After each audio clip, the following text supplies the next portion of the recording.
गुरु ब्रह्मा गुरु विष्णु गुरुदेवो महेश्वरः गुरु साक्षात् परं ब्रह्म तस्मै श्री गुरवे नमः। श्री गुरुभ्यो नमः। श्री महागणाधिपते नमः। श्री मात्रे नमः। ప్రేక్షకులు నమస్కారం. మీ డాక్టర్ సుందరి ప్రేక్ష.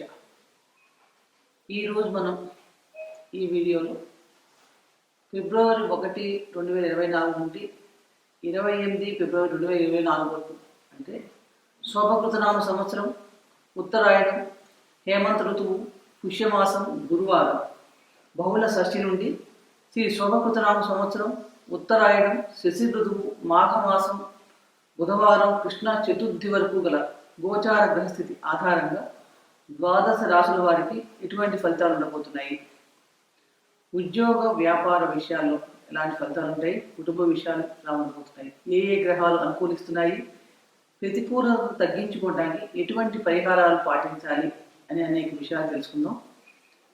ముందుగా ఈ మాసంలో ఉండే ముఖ్యమైన పండుగలు ఏంటి? మనకి వచ్చేది మాఘమాసం. మాఘమాసం ఈ ఫిబ్రవరి నెలలో ఎటువంటి పండుగలు ఉండబోతున్నాయి ముఖ్యమైన మనం చూస్తే కనుక ఫిబ్రవరి 14వ తారీఖు వసంత పంచమి, 16 రథసప్తమి మరియు భీష్మాష్టమి, 20వ తారీఖు భీష్మ ఏకాదశి, 24 మాఘ పౌర్ణమి మహామాఘి. ఈరోజు ఈ మాసంలో నదీ స్నానాలు, సూర్యారాధన శ్రేష్టమైన ఫలితాలను ఇస్తాయి. ఫలితాలకు వెళ్లే ముందు గోచార గ్రహాలు ఏ రాశుల్లో సంచరిస్తున్నాయో తెలుసుకుందాం. మేషరాశిలో గురువు సంచారం చేస్తున్నాడు, అలాగే కన్యలో కేతు. ధనుస్సు రాశిలో కుజుడు ఫిబ్రవరి 4 వరకు 5వ తారీఖు నుండి మకర రాశి వృశ్చిక రాశిలో సంచారం చేస్తాడు. శుక్రుడు ధనుస్సులో 11 వరకు, తదుపరి మకర రాశిలో సంచారం. కుంభరాశిలో బుధుడు 18 వరకు, మకర రాశిలో 19 నుండి కుంభరాశిలో సంచారం. కుంభరాశిలో శని, మీనంలో రాహు. చంద్రుడు చిత్తా నక్షత్రమైన కన్యారాశి నుండి బయలుదేరి సంచారం ప్రారంభించి 12 రాశుల మీదుగా సంచారం పూర్తి చేసుకొని హస్తా నక్షత్రంతో తన సంచారాన్ని ఈ మాసంలో ముగిస్తున్నాడు. ఈ రకమైన గ్రహ గోచార ఆధారంగా ఈ మాసంలో ద్వాదశ రాశుల వారికి ఎటువంటి ఫలితాలు ఉండబోతున్నాయో తెలుసుకుందాం. మకర రాశి ఉత్తరాషాఢ నక్షత్రంలో పుట్టిన 2, 3, 4 పాదాల వాళ్ళు, అలాగే శ్రవణ నక్షత్రంలో పుట్టిన 4 పాదాల వాళ్ళు, ధనిష్ట నక్షత్రం 1, 2 పాదాల్లో పుట్టిన వాళ్ళందరికీ కూడా మకర రాశి అవుతుంది. రాశ్యాధిపతి శని. ఫిబ్రవరి మాసంలో రాశ్యాధిపతి శని మాసం అంతా కూడా ద్వితీయంలో స్వక్షేత్ర స్థితి సంచారం చేస్తున్నాడు.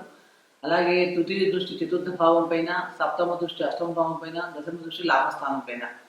మరియు రాశిలో 4 గ్రహాలు రవి, బుధ, కుజ, శుక్ర ఈ సంయోగం వల్ల కూడా ఈ మాసంలో మకర రాశి వాళ్ళకి మిశ్రమ ఫలితాలు గోచరిస్తున్నాయి. మాసం ప్రారంభంలో చాలా మంది దశమ లాభాధిపతులు కుజ, శుక్రులు ఇద్దరు కూడా వ్యయస్థానంలో సంచారం చేయడం వలన కార్యాలయంలో కొంచెం కష్టపడాల్సిన పరిస్థితి ఏర్పడుతోంది. అంటే మీరు ఈ మాసంలో చక్కగా ఆలోచించి తీసుకునే నిర్ణయాలు ఏవైతే ఉంటాయో అవన్నీ చక్కగా ఫలిస్తాయని చెప్పవచ్చు. భాగస్వామి వ్యాపారాల విషయంలో కూడా అనుకూలతలు బాగానే ఉన్నాయి. ఇంటి వాతావరణం కూడా మీకు ఎలా ఉంటుందంటే ఒక రకమైన ఆత్మవిశ్వాసాన్ని చేసే విధంగా కూడా ఉంటుంది, చాలా బాగుంటుంది. కుటుంబ పరంగా ఈ మాసం చాలా మటుకు అనుకూలమైన ఫలితాలు ఘోషిస్తున్నాయి. మాస ప్రారంభంలో వ్యయస్థానంలో కుజ శుక్రుల సంచారం, దీనివల్ల కొంచెం ఆరోగ్య విషయంలో చిన్నపాటి సమస్య ఏర్పడే అవకాశం ఎక్కువగా ఉంది. కాబట్టి ఇక్కడ కొంచెం జాగ్రత్త తీసుకోండి. కానీ ఇదే సమయంలో కళాకారులు ఎవరైతే ఉంటారో వారికి మంచి అవకాశాలు, నూతన అవకాశాలు కలిసి వస్తాయి. ఆ అవకాశాలు కూడా చక్కగా లాభిస్తాయని కూడా చెప్పవచ్చు మనకి ఈ మాసంలో. అలాగే ఉద్యోగ ప్రయత్నాలు చేసే వారికి తాత్కాలికంగా ఏదో ఒక ఉద్యోగం దొరుకుతుంది, దానివల్ల కొంచెం ఉపశమనం లభిస్తుంది. అంటే చిన్నపాటి ఉద్యోగం అయినా సరే ఈ మాసంలో ఎవరైతే ప్రయత్నం చేస్తున్నారో వారికి దొరికే అవకాశాలు చక్కగా కనిపిస్తున్నాయి. ఫిబ్రవరి 15 తర్వాత చతుర్థాధిపతి కుజుడు రాశిలో సంచారం చేయటం వలన మీకు ఎలా ఉంటుందంటే ఒక్కొక్కసారి కోపం పెరగడానికి కూడా అవకాశం ఎక్కువగా ఉంది. అంటే ఉచ్చస్థితి అయిన తర్వాత కుజుడు మనకి రాశిలో సంచారం చేస్తుంది. ఉచ్చస్థితి మకర రాశి కుజుడికి, దానివల్ల మీకు అనవసరం కొంచెం ఉద్రిక్తమైన వాతావరణం, ఎనర్జీ లెవెల్స్ చాలా ఎక్కువ అవుతాయి అన్నమాట. కోపం ఇలాంటివన్నీ ఎక్కువ కనిపిస్తుంది. దానివల్ల మీకు ఏంటంటే స్నేహితులతో కానీ, ఇంట్లో బంధువులతో కానీ వీళ్ళందరితో కొంచెం అనవసర విషయాలు, ఒక రకమైన ఎనర్జీ ఎక్కువ పెరగడం వల్ల కూడా అత్యుత్సాహంతో చేసే పనుల వల్ల కొంచెం ఇబ్బందులు రావడం, ఘర్షణపూర్ణమైన వాతావరణం ఉండడం, రాశిలో 4 గ్రహాల సంయోగం, ఆ వాతావరణంలో కొంచెం ఇబ్బందులు ఏర్పడే అవకాశాలు ఎక్కువ కనిపిస్తున్నాయి. అలాగే రావాల్సిన ధనం సమయానికి చేతికి అందకపోవడం వలన రుణాలు చేసే పరిస్థితి కూడా కనిపిస్తుంది. అశాంతి కూడా పెరుగుతుంది. మరి ఏంటి ఏం చేసి ఎందుకు రావట్లేదు అని ఒక భావన అనమాట. ఎందుకంటే 4 గ్రహాలు విరుద్ధ స్వభావాలు కలిగిన గ్రహాలు రాశిలో కలుస్తున్నాయి. దానివల్ల కొంచెం ఇబ్బంది ఏర్పడుతుంది. ఆ ఎనర్జీ కొంచెం డిఫరెంట్గా ఉంటుంది అనమాట.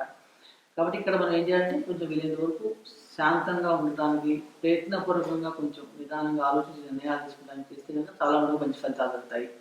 అలాగే వ్యవసాయదారులకు కానీ పారిశ్రామికవేత్తలకి ఎలా ఉంటుంటే పరీక్షా సమయంగా ఉంటుంది. ఈ ముందు వెయ్యి వెనకాల వెయ్యి అంటానికి కూడా అలాగే ఏది చేస్తే ఏది జరుగుతుంది అని ఒక విపత్కరమైన పరిస్థితి లాగా కూడా ఎక్కువగా అనిపిస్తుంటుంది. ప్రారంభించిన పనులన్నీ కూడా కొంచెం ఆలస్యం అయ్యే అవకాశాలు కనిపిస్తున్నాయి. అసలే దానివల్ల కొంచెం అశాంతి చిరాకు కూడా పెరిగే అవకాశం ఉంది. కాబట్టి పనులు అవుతాయి, మనం టెన్షన్ పడ్డంత మాత్రం పనులు అవ్వడం నిదానంగా చేసుకుంటే కనుక చాలా మటుకు దీనికి ప్రిపేర్ అయి ఉండండి మానసికంగా ఇలా ఉండబోతుంది అనే విషయానికి.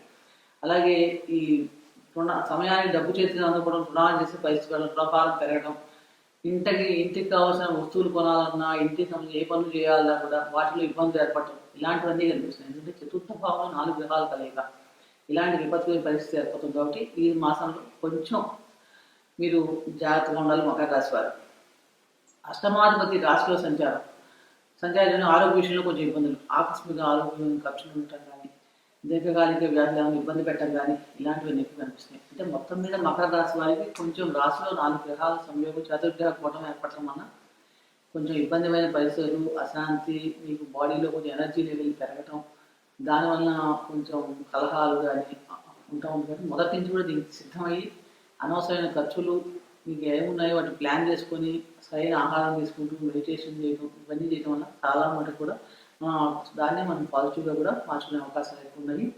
అనుకూలమైన ఫలితాల కోసం ప్రతిరోజు కూడా చక్కగా పొద్దున్నే సూర్యారాధన చేసుకోవడం, సూర్యుడికి యజ్ఞం సమర్పించడం, ఆదేశం ఉదయ స్తోత్ర పారాయణ చేయడం చాలా మంచి ఫలితాలు దొరుకుతాయి. అలాగే కుజగ్రహం, గురుగ్రహం, శనిగ్రహాల దగ్గర దీపారాధన చేయడం కూడా చాలా మంచి ఫలితం కలుగుతుంది. శనివారం నాడు కుదిరితే కనుక శివాలయ దర్శనం చేసుకోండి, శివుడికి అభిషేకం చేయించుకోండి, ఉత్తమమైన ఫలితాలు కలుగుతాయి. ఇప్పటిదాకా చెప్పిన గోచార గ్రహ ఫలితాలు గోచార గ్రహస్థితి ఆధారంగా చెప్పడం జరిగింది. కానీ ఫలితాలు చూసినప్పుడు మన వ్యక్తిగత జాతకం చాలా ముఖ్యమైనది. వ్యక్తిగత జాతకంలో ఉన్న గ్రహస్థితి అంటే మనం పుట్టినప్పుడు మన గ్రహాలు ఏ రాశుల్లో సంచరిస్తున్నాయి, ఇప్పుడు చెప్పిన గోచార గ్రహాలు ఏ రాశుల మీదుగా ఏ గ్రహాల మీదుగా సంచారం చేస్తున్నాయి అని చూసుకొని, అలాగే మనకి ఇప్పుడు జరుగుతున్న దశాభక్తులు ఏమిటి, ఆ గ్రహాల మీద ఎటువంటి గోచార గ్రహాలు జరుగుతున్నాయి, ఎటువంటి గ్రహాలు దృష్టిలో ఉన్నాయి ఆ దశానాథులు భక్తినాథులు చూసుకుని దాని ప్రకారంగా ఈ ఫలితాలను సరిచూసుకుంటే కనుక మీకు ఖచ్చితమైన ఫలితాలు లభిస్తాయి. కాబట్టి ఇవి జనరల్గా సాధారణంగా చెప్పబడిన ఫలితాలు గోచార పరిస్థితులు ఆధారంగా చెప్పబడని గ్రహించగలరు. చెప్పిన పరిహారాలు మటుకు చక్కగా అందరూ పాటించండి. దానివల్ల ఈ మాసం అంతా కూడా మీకు గ్రహానుకూలతలు పెరుగుతాయని చెప్పవచ్చు. సర్వే జనా సుఖినో భవంతు, శుభం భూయాత్.